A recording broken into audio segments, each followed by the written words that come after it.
Reading from Bhagavad-Gita as it is, chapter 18, text number 30, 33, 34, 35. I'll read 33 and 34 and we'll chant 35. 33. O Pran, son of Prita, that determination which is unbreakable, which is sustained with steadfastness of yoga practice, and which thus controls the activities of the mind, life, senses, is determination in the mode of goodness. Yoga means to understand the Supreme Soul, one who is steadily fixed in the Supreme Soul with determination, concentrates one's mind, life, and sensory activities on the Supreme, engages in Krishna consciousness. That sort of determination is in the mode of goodness.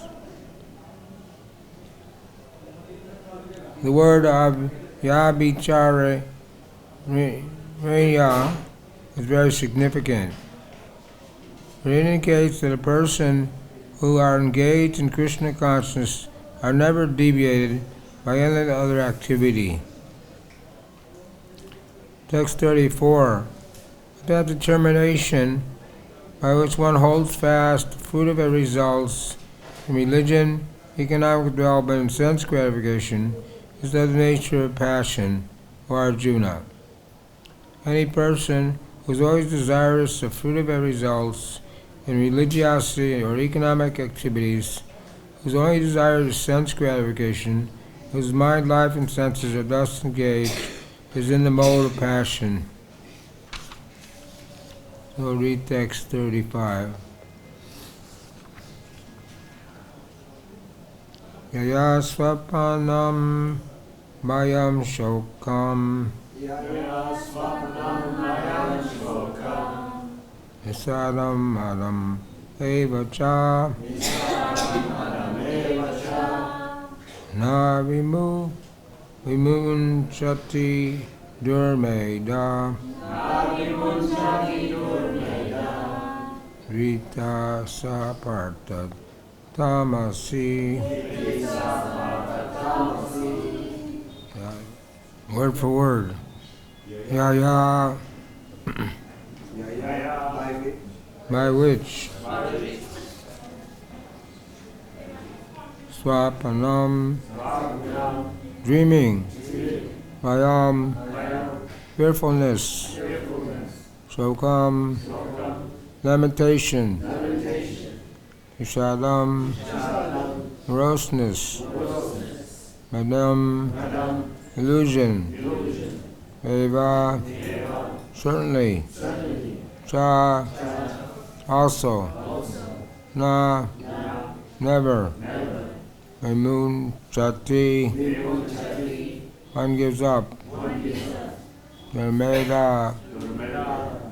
Unintelligent. Riti. Determination. Sa. That. Partha. Asana Prita. Namasi. The mode of ignorance. Translation purport by His Divine Grace A.C. Bhaktivedanta Swami Srila Prabhupada. That determination which goes beyond dreaming, fearfulness, lamentation, moroseness, illusion, such unintelligent determination of Sanaprita is in the mode of darkness. Purport. It should not be concluded that a person in the mode of goodness does not dream. Here dream means to sleep too much, means too much sleep. Dreaming is always present, either in the mode of goodness, passion, or ignorance. Dreaming is a natural occurrence.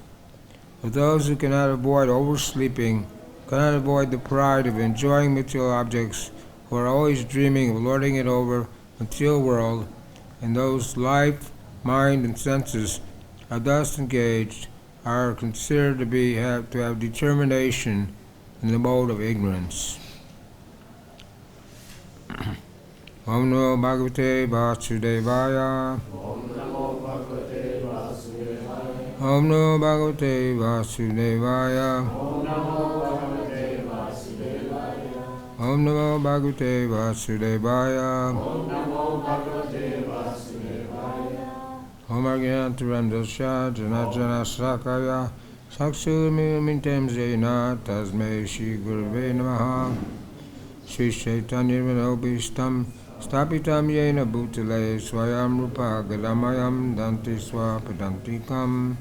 Shri Krishna Chaitanya Prabhu Nityananda Shri Advaita Gadadhar Shri Vasudeva Gaur Bhaktabinda. Hare Krishna Krishna Krishna.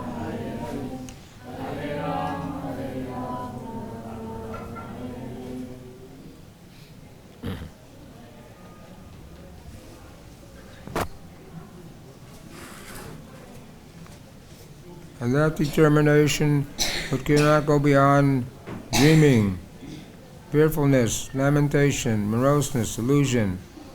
Such unintelligent determination of Sanaprita is in the mode of darkness.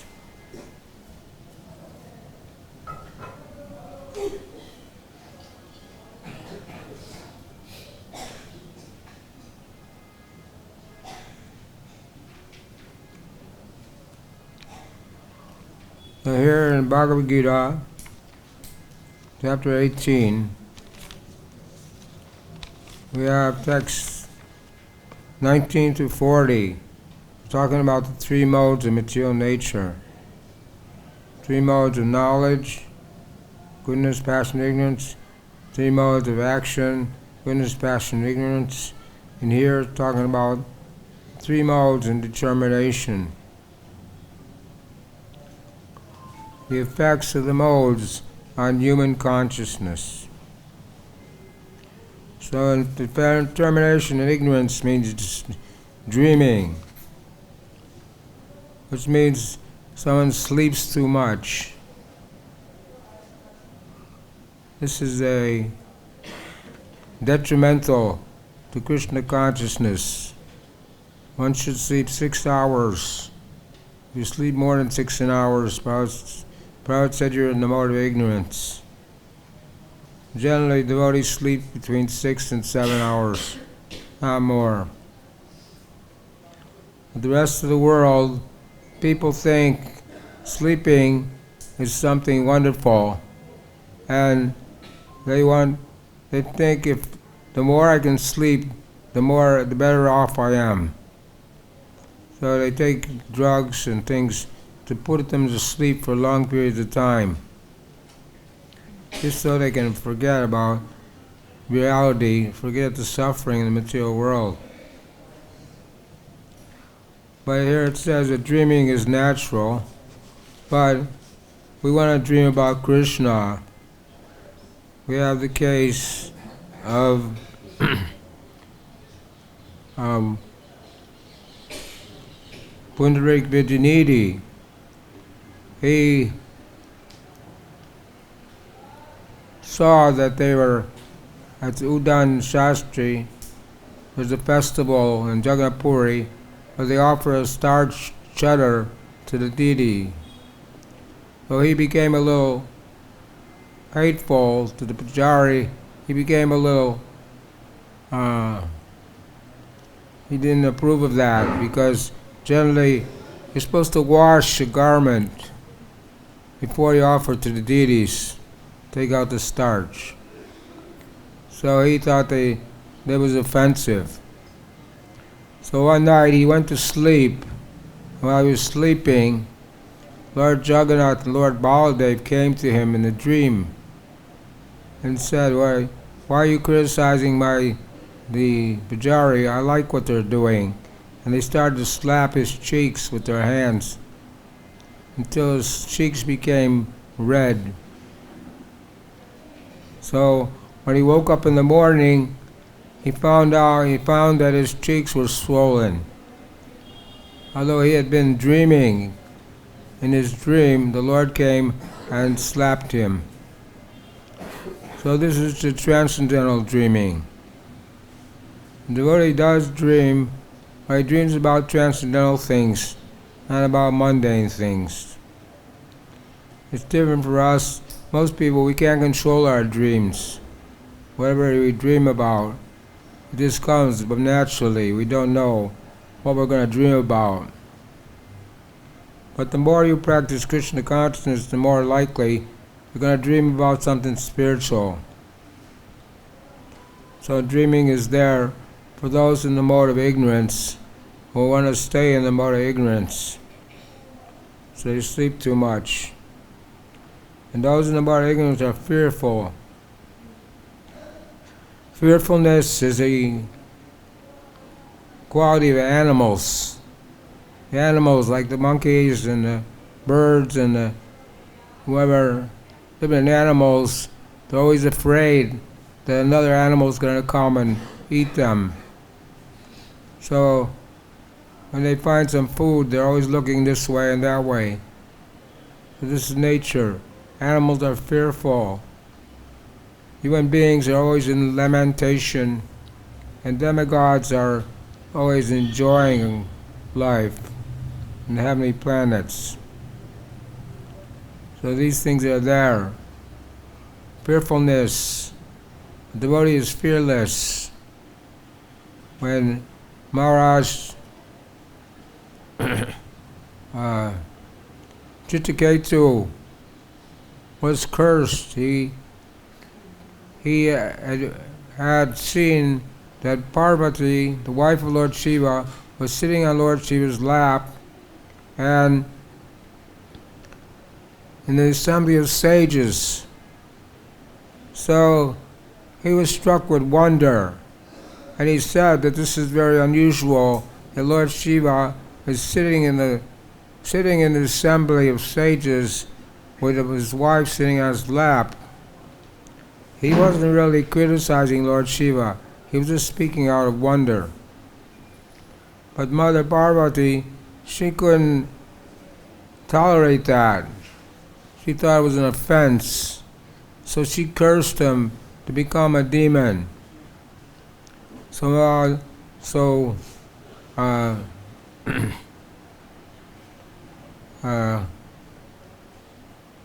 he accepted the curse. Chittaketu accepted the curse. Narayana Sarve. The devotee is fearless in any situation. So whether the devotee is in hell or heaven, if he can be Krishna conscious, it doesn't matter. If the devotee is in heaven, but he's not Krishna conscious, if Krishna is not there, it's hell. If a devotee is in hell, if Krishna is there, if he's Krishna conscious, then it's not hell. So a devotee is fearless in all circumstances. But those in the mode of ignorance are always fearful. The whole life is in anxiety, fearfulness. And the man makes a lot of money. Everybody wants to make a lot of money. So if someone gets a lot of money, then he has to worry about whether someone's going to steal his money. So he's always in anxiety, can't sleep at night, worrying about his money. So fearfulness is a common to the nature of the living entity, nature of us. Vrindavan, if you go out, you go to Lori Bazaar with your glasses on, you're going to know that the monkeys are going to steal your glasses. So you have to be fearful of the monkeys. Or the dogs might come and bite you. Something might happen. So we're a little practical. We don't overly become fearful, but we have to be a little cautious. It's like if you go out in the middle of the night, the dacoits will come out and come and rob you. So this is going on all over the world in Kali Yuga, the age of quarrel and hypocrisy. There's no peace anywhere, especially in the big cities. People can't can't go out at night because they may get attacked. So this is there, the fearfulness. Then lamentation is in the mode of passion, mode of ignorance. So it's natural. When a relative dies, someone dies in the family, it's natural to lament. In Srivas Thakur's house, the Lord Chaitanya Mahaprabhu was having kirtan. And Srivas Thakur's son, who was a young boy, died in another room. And all the ladies start to cry because it's natural. But Srivas told them, none of you should cry because I don't want to disturb Mahaprabhu's kirtan. So the kirtan went on for some time, and then Lord Chaitanya stopped the kirtan and asked Srivas if something happened in his house. And Srivas said, my son died. He said, well, why didn't you tell me sooner? He said, well, I didn't want to disturb your kirtan. So, so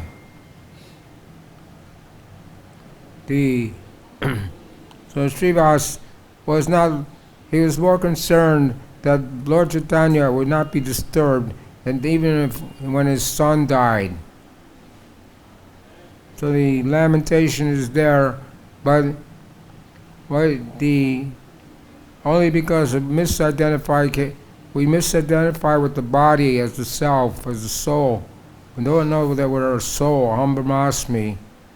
So people are always lamenting for the lost relatives, or they're lamenting because they lost their job, or they lost their money, or they lost their wife. So many things people are lamenting about. So it's the nature of human beings.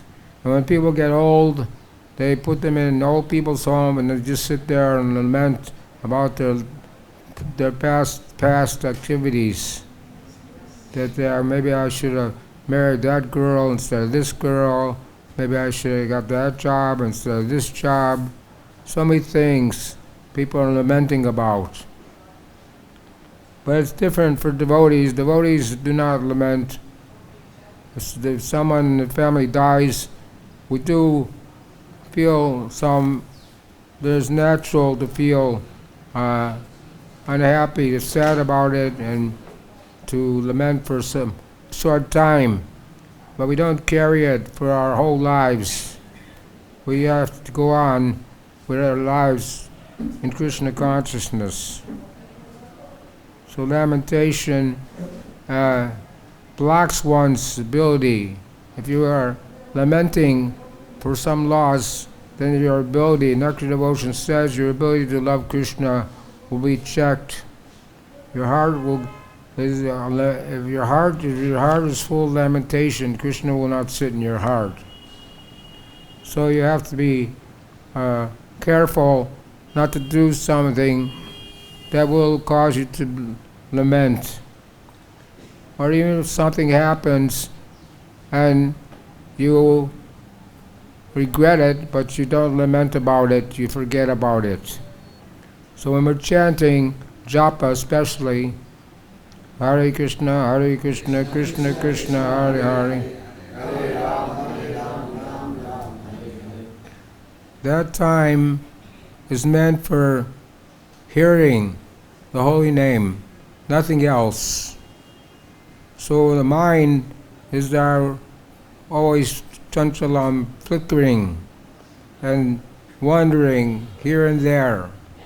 So if we're not careful, attentive, the tenth offense is to be attentive, inattentive while chanting. If your chanting is not attentive, you'll let your mind wander. You start thinking about something that happened 20 years ago. Or you start thinking about what I'm going to do today or tomorrow. Or you start so many things you start to think about. But Satchidananda Swami wrote a nice book about chanting the holy name, and he said that we should first sit properly and pray to the holy name, that we can hear the holy name, and then we should concentrate on the holy name and nothing else. So thoughts come, but we should kick them out. We should, like your cell phone, if someone calls on your cell phone, it's the wrong number, you turn off your phone. So in the same way, you have to turn off your mind when you're chanting. You can think Krishna, Nama Chintamani Krishna Chaitanya Rasa Vigraha. That Krishna is dancing on your tongue. Krishna is non-different than his name. So, chanting, we have to be careful. We have to try to work at it, to just hear the holy name, and try to sit in the proper place. And for the time being, you turn off your phone, you turn off everything, and just chant. Don't do anything else. Don't get distracted while you're chanting. You should set aside a certain amount of time every day so that you can chant your 16 rounds attentively. And if you do that, you'll be chanting on the level of Namabhas, and you'll start to feel ecstatic symptoms. If you're chanting, even if you're chanting 64 rounds, but if you're not chanting properly, you won't feel ecstatic symptoms. But if one chants the holy name properly, like Chaitanya Mahaprabhu, Lord Nityananda, and all the associates, when they chanted, they were feeling ecstatic symptoms.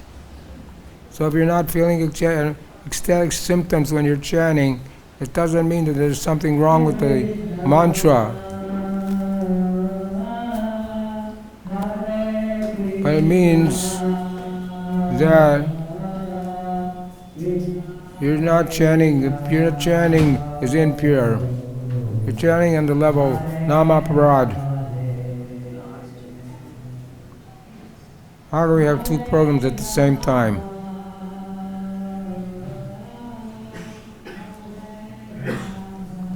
Tell them to stop that.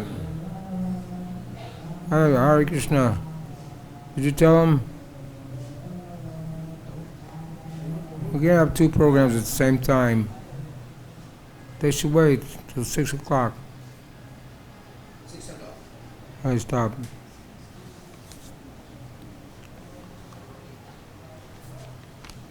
So the moroseness and the story of Rukmini and Krishna, the beginning of that story, Prabhupada writes that in the material world, everybody is morose, unhappy.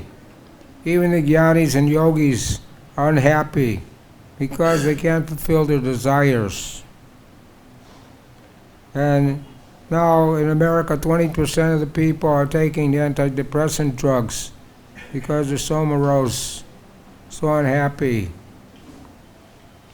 Only the devotees, Brahma Bhuta Prasanatma Nasoshiti Nakanchiti Samasarveshu Bhuteshu Mad Bhaktim Labhatre Param. And no more lamenting, no more hankering for devotee. Comes to pure goodness. Then you don't lament or hanker for anything, always joyful. So the difference between a devotee and ordinary people, even though the devotees' activities look the same. Devotees are cleaning the temple, they're cooking in the kitchen, they're reading books, they're doing so many activities which appear to be the same as the ordinary people are doing. But they're not the same, because a devotee is doing everything for the pleasure of Krishna, Guru and Krishna. Guru Yasha Prasada, Bhagavad Prasada, Yasha Prasada, Narakintu Gopi. If you please the Guru, Krishna is pleased. If Krishna is pleased, the Guru is pleased. So we're working for Krishna. We're doing everything for Krishna, but not for our own sense gratification. The gopis were willing to give everything to Krishna. They dressed themselves nicely so Krishna would be pleased.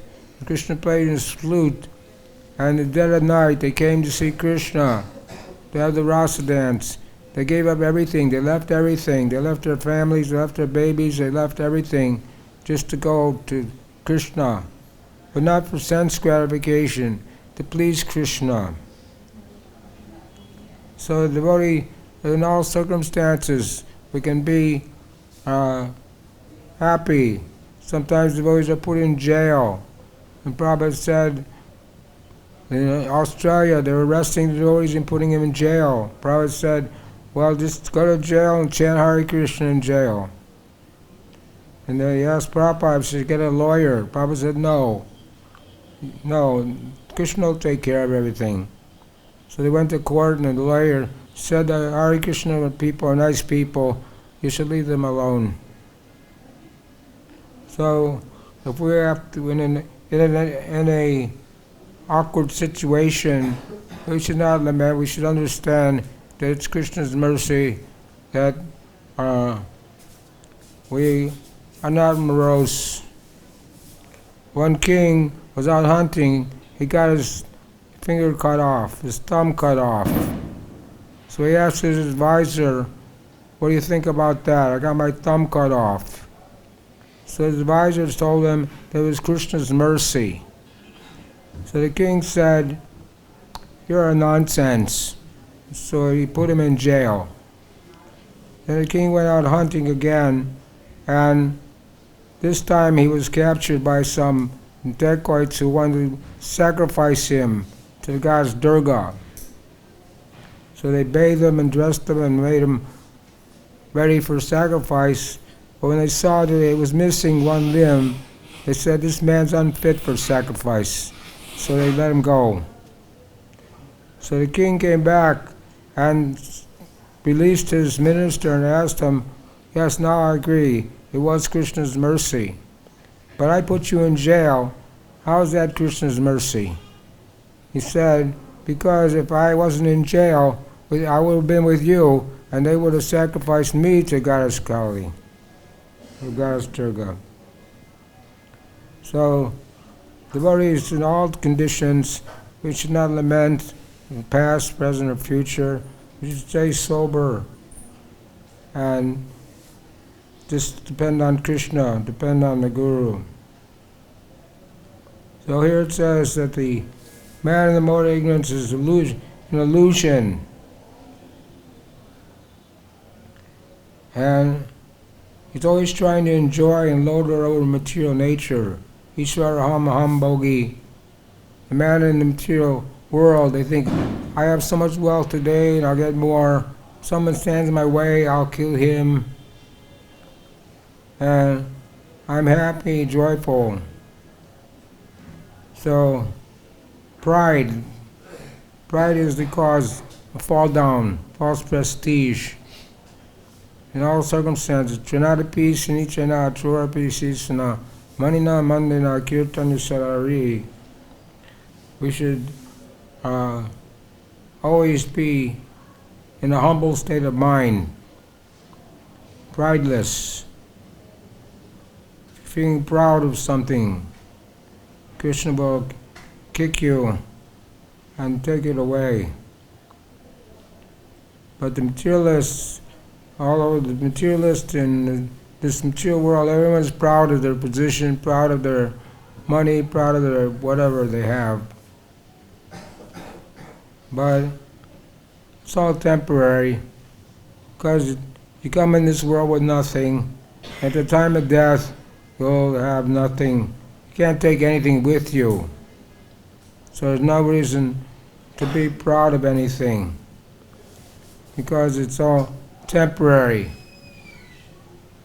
If you have a big position, like the President of the United States, now they want to kick him out. So he's proud he got elected as the president, but now they want to kick him out. So this is going on. So these things are there in the mode of ignorance: dreaming, fearfulness, lamentation, moroseness, illusion.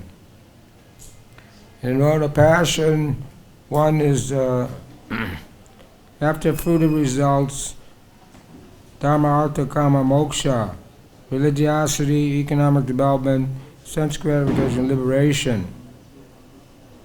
This is the only desire of most people in this world, is to get as much sense gratification as you can get. So 99.9% of the world's population think that getting sense gratification is the goal of life. And there's so many billboards, advertisements everywhere you look, radio, TV, internet, advertising that promising you that if you get this gadget, you get this car, you get this house, you get this or that you'll be happy. But it's called Maya Sukaya, the trick of Maya. Maya tricks one into thinking you'll be happy, but the people who have the most money, the richest people in the world, sometimes they end up committing suicide. Even though they have 10 cars and so many things, still they're not satisfied. The sense gratification, the senses are like a burn, like that can never be satisfied. It's like when you you light a fire. If you want to put the fire out, you don't add more fuel to it. So sense gratification, to try to enjoy the senses by having more sense gratification, that is never satisfy anyone. That's the nature of the material world. It can never be satisfied. Big movie stars, big athletes, they all brag about how much sex life they've had. But they're not satisfied that they've had enough. They never think they've had enough. So that's the way it is with sense gratification. You never think you've had enough. You always got to have more and more and more. So all over the world, people are going to nightclubs, going to movies, going to so many different things are there, gambling houses and bars and prostitution, everything is there, readily available nowadays, so people can get their sense gratification. But when they do all these things, but they're never satisfied. So this is the mode of passion. That you work hard. The man works hard day and night, comes home, takes some food, and goes to sleep, has sex life, and thinks he's satisfied. That's his whole life is centered around having sex life. But sex life is also not satisfying. So people get married after a certain amount of time, they're not happy together, they end up getting divorced. So this is going on rapidly all over the world. The divorce rate is going up more and more and more. So the man thinks I'm marrying a beautiful lady and I'm going to be happy for the rest of my life. And the lady's thinking I'm marrying a handsome man, I'll be happy for the rest of my life. But at one point, they hate each other, they're always fighting, and they end up getting a divorce. So this is how the material nature works. They made one video, the ISKCON made a video, it was called You're Nothing But a Fish. So they took a fish out of water, and he took a human form, and he got a job at the car wash. And he wanted to marry some lady. So she said, I can't marry you because you're not making enough money. So he had to get 2 jobs, so he married her. Then he got 2 jobs and was working day and night. First he had to go to school to get a degree, to get a good job. Then after all that, his wife left him. So he was a fish out of water, so he was not happy in that atmosphere. So he went back to being a fish. So if you take a fish out of water and give it all a nice chair, nice food, nice comfortable arrangements, he will not be happy. Jiver Sarubai Krishna Nichadas, we're the eternal servants of Krishna. We don't belong here in the material world. But somehow we have misused our independence and we chose to come to the material world. Krishna didn't send us to the material world. We can't blame Krishna. We can't say, Krishna, why'd you send me to the material world to suffer? We had made that choice due to our free will. But we also have the choice to practice Krishna consciousness or not. And this is where determination comes in. Srila Prabhupada did some amazing things in a very short time. And he got determination from the Bhagavad-Gita, A.K. Kuru Nandana, 2nd chapter, verse 42. We had one-pointed attention. So Prabhupada didn't have to prepare for a class. He prepared for class his whole life. And he had that determination. At that time, there was a quota that only a certain amount of people from India could come to America.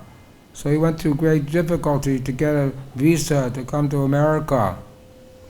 Then he had to get a passage. He had to get some common vehicle to come to America. So he went to the steamship lady, who was a Kaurpati. She had 90 steamships. She could easily give him a ticket. But she refused. She said, you're an old man, it's too cold there, you'll die. So she refused Prabhupada first. But Prabhupada kept persisting that I must go to America because my Guru Maharaj has ordered me to preach Krishna consciousness in the English-speaking world. It is my mission. So Prabhupada fulfilled that mission. His determination was so strong. When Prabhupada was writing, printing books, printing back to Godhead magazine, the publisher, the editor, was saying to them, Prabhupada, why are you working so hard? He said, this is my life's work, to print books, to print Krishna conscious literature. Krishna Vina Shakti. Krishna gives the determination to the devotee to accomplish so many uncommon things. So Prabhupada traveled around the world 14 times in 12 years. It's not easy traveling on airplanes, being in airports, taking taxis, going here and there. But Prabhupada did it anyhow. Prabhupada did so many things.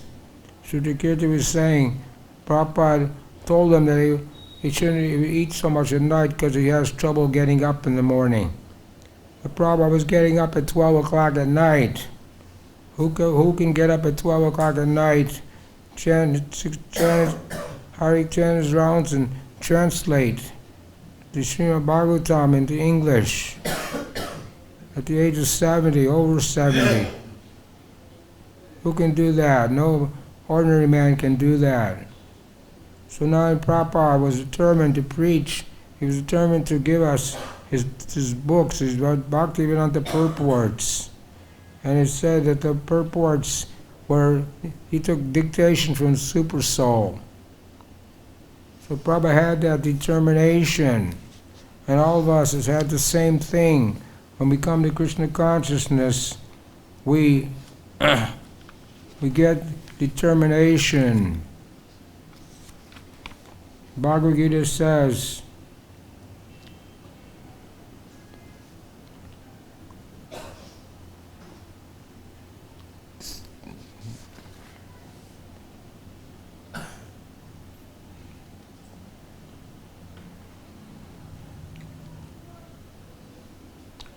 Satatam kirtiyanto mam antacha dritavataha manayas cha mam bhaktya nitya yukta upasate. Always sharing my glories, endeavoring with great determination bowing down before me, these great souls perpetually worship me with devotion. Mam chayo vicharena bhakti-yogena sevate saguna santitichaitam brahmabhuya kalpate. One engages in full devotion, serves unflinching in all, unfailing in all circumstances, once transcends the modes of material nature, thus comes to the level of Brahman. So this is determination. It's there, and in so many places. Heroism, power, determination, resourcefulness, courage in battle, generosity, leadership are the natural qualities that work for Kshatriyas. So we have to be determined, have determination. And that comes by sadhu sangha, associating with devotees, sadhu sangha, sabra sastra koi, lova mantra sadhu sangha, sabra siddhi hoy. That the vertical revealed scriptures that by even a moment's association with a pure devotee, one can attain success. So somehow we got the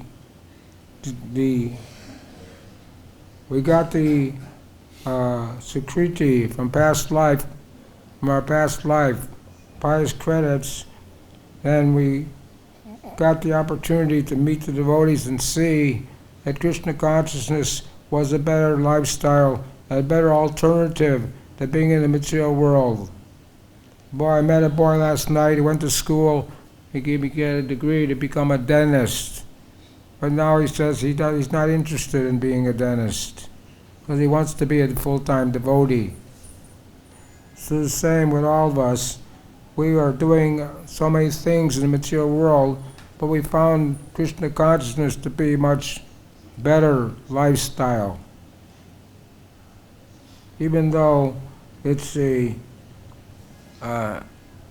life of the pasha, austerity. Who can get up at 4 o'clock in the morning? We get up at 4 o'clock in the morning, some 3 o'clock, some 2 o'clock. But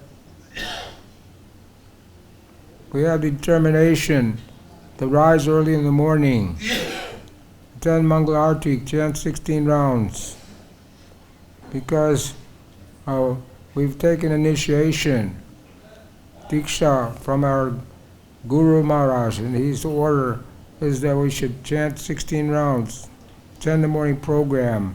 ISKCON Prabhu wrote a book called Family Business. He said that the first thing is, most important thing in our life is that we show up for the morning program. We shouldn't neglect the morning program, think it's not important. We shouldn't think that coming to Mangala Arati or hearing Bhagavatam class or any of the morning program, we should miss any of the morning program. It's all for our purification, to keep us determined to stay in Krishna consciousness. And Prabhupada said also that one should read Prabhupada's whole books, read every word in Prabhupada's books so you become lazy. And some devotees, Maya, Daiviyesha Gunamayi, the material nature is very strong. And when we become a devotee, we're declaring war on Maya. It's her business to keep us here in the material world. So as soon as we become a little neglectful in our Krishna consciousness, then Maya can pull us away. And we can it happens all the time. Someone becomes a devotee for 20, 30 years because they're not careful and they're not strict with their sadhana, strict with their chanting, strict with their lives. They end up leaving Krishna consciousness. Even though in the beginning, when we come to Krishna consciousness, we understand that it's the best way of life. That's the easy life, especially for a brahmachari. You can live in the ashram. You don't have to worry about money. You don't have to worry about anything. Everything's supplied by the temple. All you have to do is follow the program, get up, chant your rounds, do some service. Your prasadam will be provided. Your clothes will be provided. Your medicine will be provided. Everything will be provided. So why I want to do something else? Why I want to leave Krishna consciousness? Because when you have time, Guru Krishna Prasadi by Bhakti, Bhakti Lata Bij. At the time of initiation, the seed is planted. It's a creeper. That creeper begins to grow. Devotional service your devotional service begins to advance. So the creeper is a small plant, and the small plant is very vulnerable to the attack of animals, especially monkeys, dogs in Vrindavan. Monkeys like to destroy the plants. So you have to put a fence around your creeper, and that's by associating with devotees and following the regulated principles. And then when the creeper is growing, you have to water it. A plant, if you grow a plant, if you don't give it water, it won't survive. So the watering process is Shravanam, Kirtanam, Vishnu Smarnam, following the 9 processes of devotional service, especially hearing and chanting. We already discussed that, the importance of chanting 16 nice rounds every day. Then our creeper will begin to grow.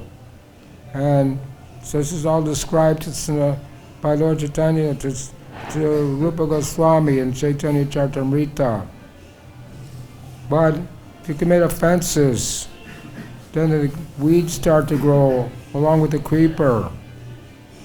And the weeds look like the creeper, look like the same plant, but it's a different species.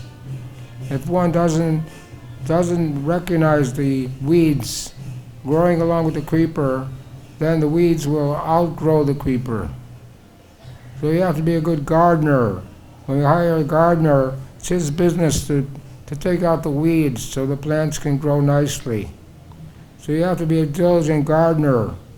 You have to have determination to keep that creeper alive.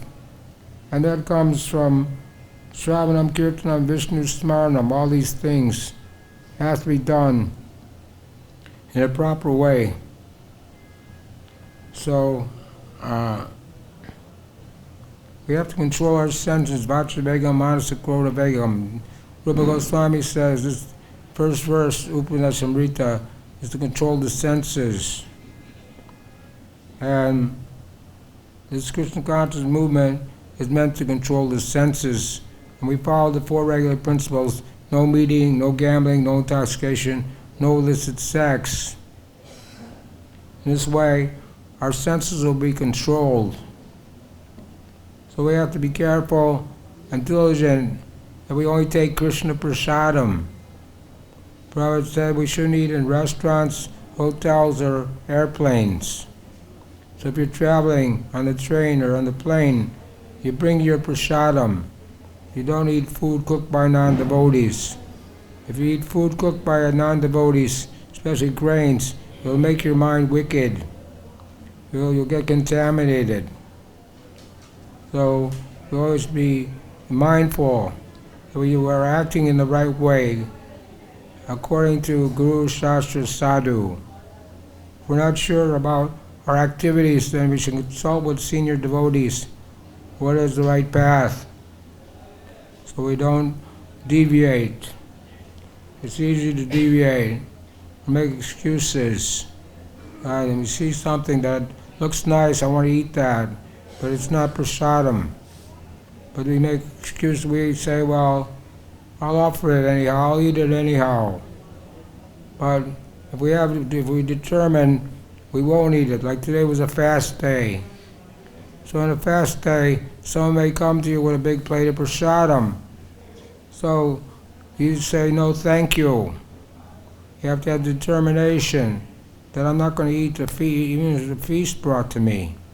When Mahaprabhu was doing kirtan in Jagannath Puri, they brought the Mahaprasadam from Lord Jagannath. But on Ekadasi, so the devotee, you're supposed to, when you receive Jagannath Prasadam, you're supposed to honor it immediately. Without considering time, place, or circumstance. So, but the Mahaprasad was brought to the devotees. They were doing kirtan, and so they didn't know what to do. So Chaitanya Mahaprabhu told them that you put the Mahaprasad aside. You can't take it today, and you eat it tomorrow. So you have to have determination to discriminate what to do. And if you don't know what to do, then you should consult with your temple authorities. So we're determined to not, on fast days, not to take prasadam for a certain amount of time. They was fasting till noon. So on all the appearance days of the acharyas and appearance day of Krishna and Lord Chaitanya, we fast because this is pleasing to the Lord, even though it's not comfortable. We don't like fasting, but we do it anyhow because it pleases the Lord. To fast for one day is not dangerous to your health. It is, but it's beneficial for your spiritual health, for your creeper. So if you're not supposed to eat on a fast day, then you don't take. But you can drink water, because water doesn't break the fast. Only if you're doing Nirjala Ekadasi, then you can't take water.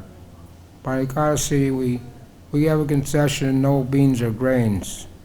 But Prabhupada said real Ekadasi means not one drop of water. So some people do that. Every Ekadasi, they do Nirjala. They don't drink water for one day. For one day, one night. And you're not supposed to sleep either. So they stay up all night. But that's a difficult thing. And it's a preaching movement, so Prabhupada didn't stress we should do that. But it's also helpful if you do that, because it's recommended in Hari Bhakti Vilas that you should follow Ekadasi Dwadasi. We see Maharaj Ambarish. He was following Ekadasi Dwadasi for 1 year. And Durvasa Muni came and as his guest. So he had to feed Durvasa Muni. And he knew Durvasa Muni was easily pleased and easily angered because he's a partial expansion of Lord Shiva. So Maharaj Ambarish told Durvasa Muni, you go and take your bath and come back, I'll have prasadam ready for you. So Durvasa Muni went to take bath. But then the time came, the param time came for Maharaj Ambarish to break his fast. So he didn't know what to do. So he consulted some Brahmins, decided that he would drink a little water. Because drinking water doesn't break the fast, and it does break the fast. So he drank a little water. But Durvasa Muni could understand what he had done and became angry with him. So unnecessarily he wanted to kill Maharaj Ambarish for a minor offense. But the Sudarshan Chakra was given to Maharaj Ambarish to protect him, and the Sudarshan Chakra chased Durvasa Muni all over the universe. He even went to Lord Vishnu for help, but Lord Vishnu said, there's nothing I can do. You have to go back to Maharaj Ambarish and beg forgiveness. So he did that. After 1 year of being chased by the Sudarshan Chakra, he came back to Maharaj Ambarish, fell at his feet to beg forgiveness. And because Maharaj Ambarish was such a great devotee, he thought he had offended Durvasa Muni. So at that time, for 1 year, he only drank water. So in this way, determination is there. The 6 Goswamis, Raghunath Das Goswami, would offer obeisances 1,000 times to Krishna, 2,000 times to devotees every day. He chant 2 lakhs every day. He sleep 90 minutes, sometimes not even that. So the 6 Goswamis, they were very strict. Achahara Prashasha, they conquered over eating and sleeping. And they're always engaged in the service of Radha Krishna and ecstatic love of Radha and Krishna and the associates of the Lord. So they're the example of how determined they were, even though they came, the six Goswamis, they came from very opulent circumstances. Rupa and Sanatana Goswami had boatloads of gold and silver, but they gave it all away when they retired to join Mahaprabhu, to become a devotee of Mahaprabhu and live in Vrindavan and a austere life. They would live under a different tree every night and write many books and do so many things and excavate in all the lost places of pilgrimage in the holy Dham. So in this way, determination is there for the ignorant, and determination is there for those in the mode of passion. But determination is there for the one who's in the mode of goodness. So we can make advancement in Krishna consciousness and stay in Krishna consciousness. We have to work at it just to be always diligent so we can stay in Krishna consciousness and attain the desired goal, which is Prema Pramotra Mohan, attain the love for Krishna. So our heart is dirty. The heart needs to be clean. If your heart is not clean, the Krishna can't sit in your heart. Your heart has to be soft. So Chaitadaparanamartam, by chanting the holy name, it's a gradual process. Gradually we're cleaning our heart of all the dirty things, lust, greed, anger, envy, all these things that are there in the heart are blocking our Krishna consciousness. So we have to clean our heart daily by chanting, by hearing, by serving. In this way, our Krishna consciousness will progress. It may take more than one lifetime to become fully Krishna conscious. But still, there's no loss or diminution. If we take the Krishna consciousness, you get your spiritual bank account, and it's carried with you at the time of death. Yam yam vapi smaram bhavam, whatever you're thinking at the time of death, that's what you will attain your next life. So, if you're practicing chanting Hare Krishna your whole life, there's a good chance you'll be thinking of Krishna at the time of death. Mars, what was it? It was King Kulachekar. He prayed that my mind, let me die now when my mind is healthy, so I can think of your lotus feet. Because at the time of death, my throat will be choked up. My mind will go in a spin. It's always very difficult. Death is a very painful experience. Very difficult to think of Krishna at the time of death. Even when we get a fever, we get the flu, we get some disease, we can't. Our Krishna consciousness is very difficult to practice, not to speak of the time of death. So, but we have to mold our lives in such a way that Krishna is always the center, in the center of our lives, and so we'll be thinking of Krishna at the time of death and not take birth again. Naiti Melma Iti So Arjuna. Krishna says, Jama Karma Chame Devam, that one who understands my birth and activities does not take birth again in this material world. So in this way, determination has to be there, whether you're a new devotee or a sannyasi or whatever situation you're in, whether you're a brahmachari or a householder or grihastha, vanaprastha, still you have to have determination to become Krishna conscious, to stay Krishna conscious, to stay in Krishna consciousness.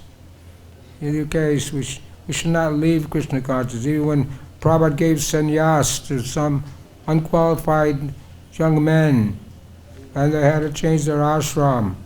So Prabhupada said, anyway, you change your ashram, but don't give up the fight against Maya.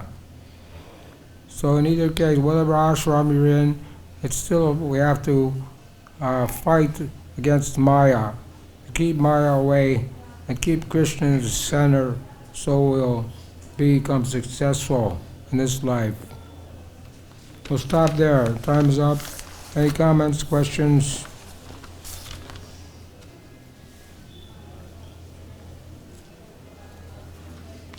Srila Prabhupada ki jai. Antaraj Bhagavad-Gita ki jai.